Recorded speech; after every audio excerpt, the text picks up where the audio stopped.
Welcome to Tiny Pep Talks for Step Parents, a short weekly podcast with new episodes every Sunday. For today's pep talk, my stepkid was super rude to me. Now what? 4 tips to help you navigate one of the biggest bummers of step parenting. I must get variations on this question at least once a week. My stepkid was so awful to me the other day, and my partner just sat there and did nothing. And then they get defensive if I bring it up. What the fuck? How can I keep going like this? Rude stepkid behavior was a problem I faced myself, and for years. Although Dan didn't get defensive when I brought up my stepdaughter's poor manners toward me, he just stayed completely silent the entire time I talked and then did nothing, as if I never said a word. I cannot express how alone I felt every time this happened. Like I'd been dropped into the middle of a game where everyone knew the rules except me. No matter how often I asked Dan for help, ultimately his lack of action left me lost in a confusing step-parenting maze all by myself.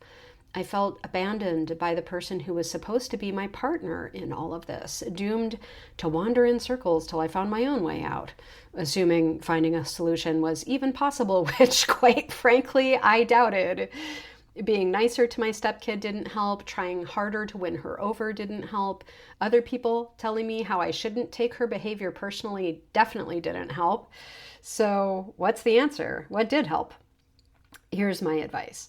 First, think about how you would handle a different kid acting this way toward you. What would you do or say if your friend's kid behaved like this, or a niece or a nephew or your neighbor's kid? That's a solid benchmark to follow when in doubt about how to respond. Number 2, encourage your stepkid to learn the difference between feeling grouchy about you and acting disrespectfully toward you. So maybe have a conversation with them like, hey, I can see you're upset right now and that's totally okay, but it is not okay for you to take it out on me. Tip number 3, have that conversation with your partner too. It is not unreasonable to ask that your stepkids, at the very least, treat you with the same level of respect that they're expected to show any other adult in their lives.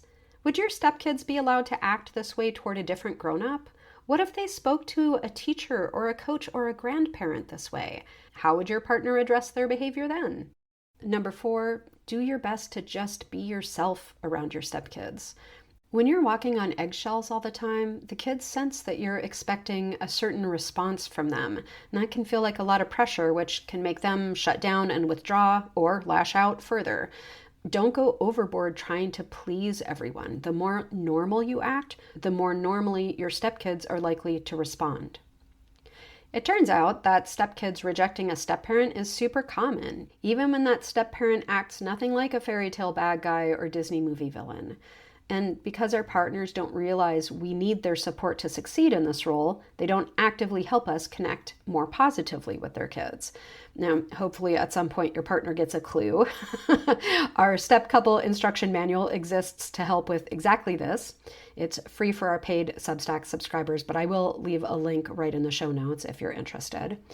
In the meantime, though, learning how to take a step back could be the best thing right now for you, your stepkid, and your partner.